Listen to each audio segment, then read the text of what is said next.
Hello friends, कैसे हैं आप सभी लोग। स्वागत है आप सभी का हमारे यूट्यूब चैनल इंग्लिश लिटरेचर 247 में। This is Hanif and today I am going to discuss some very important questions based on a very famous work that is the Forsyte saga by John Galsworthy. तो आज के questions हमारे इसी work पर based होंगे। If you are preparing for UP, TGT and PGT then this video is going to be fruitful for you. या आप किसी भी एग्ज़ाम की तैयारी कर रहे हैं जिसके सिलेबस में इस वर्क को इंक्लूड किया गया है, तो फिर ये वीडियो आपके लिए फ्रूटफुल होने वाली है। इससे पहले हमने कई सारी वीडियोस को डिस्कस किया है। यदि आपने उन वीडियोस को नहीं देखी है तो आप प्लेलिस्ट में जाकर वहाँ से वॉच कर सकते हैं। And if you want to join our Telegram channel, the link is in the description box, और वहाँ से आप हमारे टेलीग्राम चैनल को ज्वाइन कर सकते हैं। किसी भी एग्ज़ाम की कंप्लीट नोट्स के लिए आप मुझे व्हाट्सअप कर सकते हैं। नंबर आपको इस वीडियो की डिस्क्रिप्शन बॉक्स में मिल जाएगा। शुरू करते हैं हम अपनी आज की इस वीडियो को। तो ये जो फोरसाइट सागा है बेसिकली ये सीरीज़ है वर्क्स का जिसको जॉन गाल्सवर्दी के द्वारा लिखा गया है, और इसको फर्स्ट टाइम पब्लिश किया गया था कलेक्टिवली 1922 में। तो अगर आपसे पूछा जाएगा कि फोरसाइट सागा कब आया था तो आप बोलेंगे 1922 में। ये जो होता है इसमें 3 नॉवेल्स हैं, 2 इंटरलूड्स हैं, जिसे लिखा गया था 1906 से 1921 के बीच में लिखा गया था। ये टाइम पीरियड है इसका। इसमें दिखाया गया है कुछ वेल्दी अपर क्लास की फैमिलीज़ होती हैं, किस तरह से उनका राइज होता है और फॉल होता है, उसको इसमें दिखाया गया है, जो कि इंग्लिश फैमिलीज़ होती है। इसमें जो थीम एक्सप्लोर की गई है वो प्रॉपर्टी है, love, social change, personal freedom. तो ये सारी चीज़ें देखने को मिलेंगी। इसकी जो फर्स्ट नावल है वो है द मैन ऑफ प्रॉपर्टी, जो कि 1906 में आई थी। ये जो नावल है इनका सीक्वेंस, इंटरलूड का सीक्वेंस, इनकी डेट बहुत ही इंपॉर्टेंट है क्योंकि ये एग्ज़ाम में पूछा जा चुका है, इसलिए इम्पॉर्टेंट है। सेकंड है इंटरलूड, जो कि Indian summer of foresight saga के नाम से है और ये 1918 में आई थी। थर्ड है नॉवेल इन चैंसरी, जो कि 1920 में आई थी। और फोर्थ है इंटरलूड, जो कि अवेकनिंग के नाम से 1920 में। लास्ट है फिफ्थ जो है नॉवेल है टूलेट के नाम से 1921 में आई थी। तो ये जो है कुछ इंपॉर्टेंट पॉइंट्स थे। अब हम आते हैं एमसीक्यूज़ पे। फर्स्ट है कि who is the author of the Forsyte saga. Foresight saga किसके द्वारा लिखा गया है, तो फर्स्ट का हमारा सही आंसर है B, John Galsworthy. Next question is second, in which year was the man of property first published. Man of property जो इसकी फर्स्ट नॉवेल होती है फोरसाइट सागा की, तो इसको कब पब्लिश किया गया था, तो सेकंड का हमारा सही आंसर है सी, 1906 में।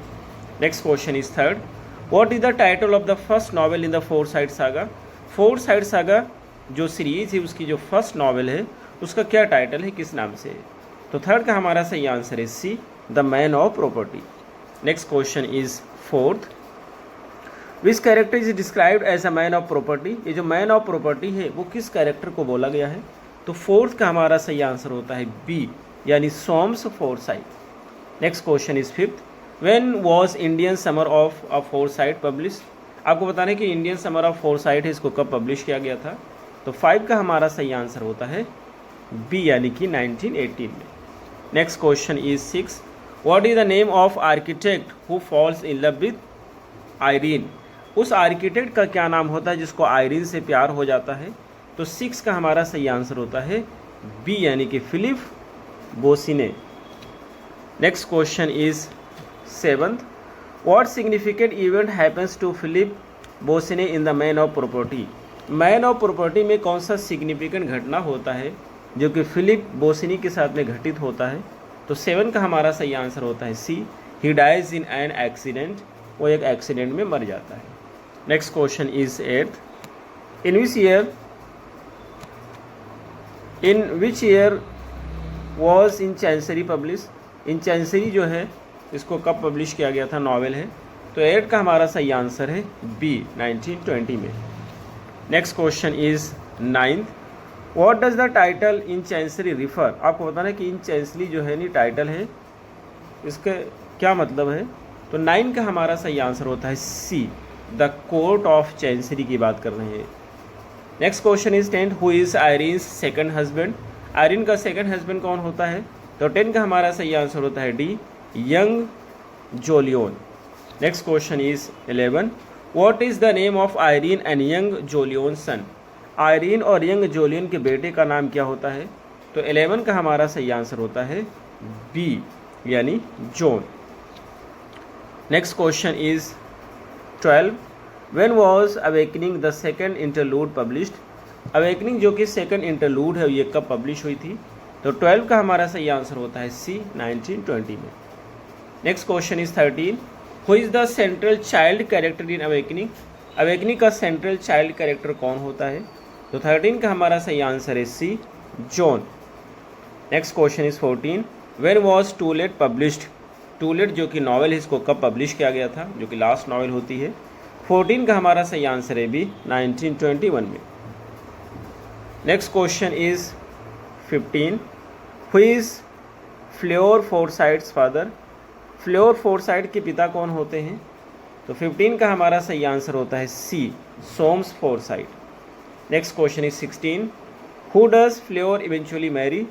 फ्लेवर की शादी किससे होती है, 16 का हमारा सही आंसर होता है C, Michael Mont. Next question is 17, what decision does John make at the end of to let. To late जो नॉवेल है उसके एंड में जॉन कौन सा डिसीजन लेता है, तो 17 का हमारा सही आंसर होता है C, he moves to Canada. वो कनाडा चला जाता है। Next question is 18, where was the Forsyte saga collectively published under this title.